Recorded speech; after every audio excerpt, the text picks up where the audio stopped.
So David has finally become king. Saul is no longer the king, he's died, and now David is the king over Israel.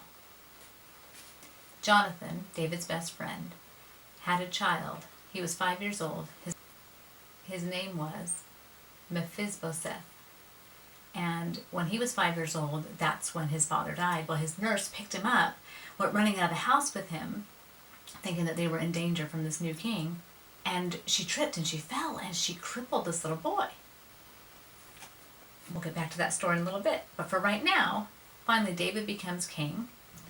David is living in Jerusalem. He has just conquered Jerusalem.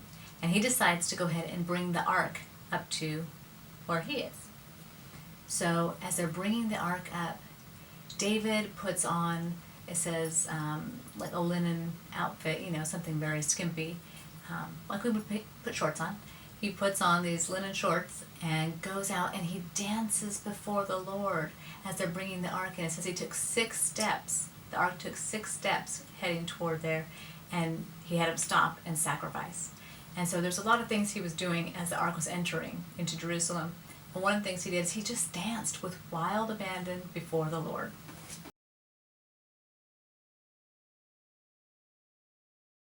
David, wearing a linen ephod, danced before the Lord with all his might, while he and the entire house of Israel brought up the ark of the Lord with shouts and the sounds of trumpets.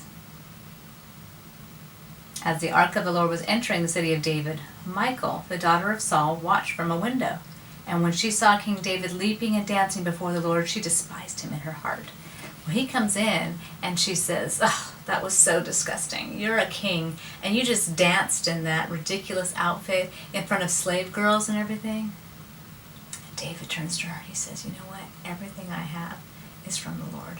He made me king before your dad Saul gave me anything. And I will dance before him.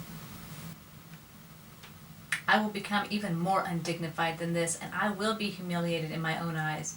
But by these slave girls you spoke of, I will be held in honor." And Michal, the daughter of Saul, had no children to the day of her death.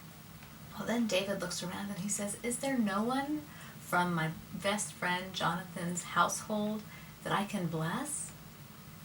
Now there was a servant of Saul's household named Ziba. Ziba answered the king, "There is still a son of Jonathan. He is crippled in both feet." "Where is he?" the king asked. Now this crippled man they're talking about, Mephiboseth. So he was just living in the house of another man. Somebody else was taking care of him.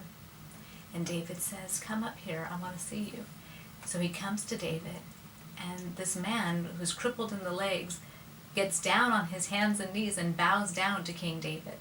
How painful and slow must that have been?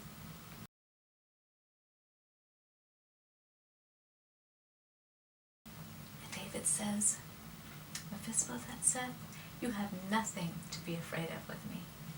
I will surely show you kindness for the sake of your father Jonathan. I will restore to you all the land that belonged to your grandfather Saul, and you will always eat at my table."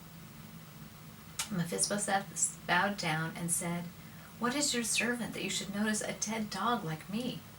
So Mephiboseth ate at David's table like one of the king's sons.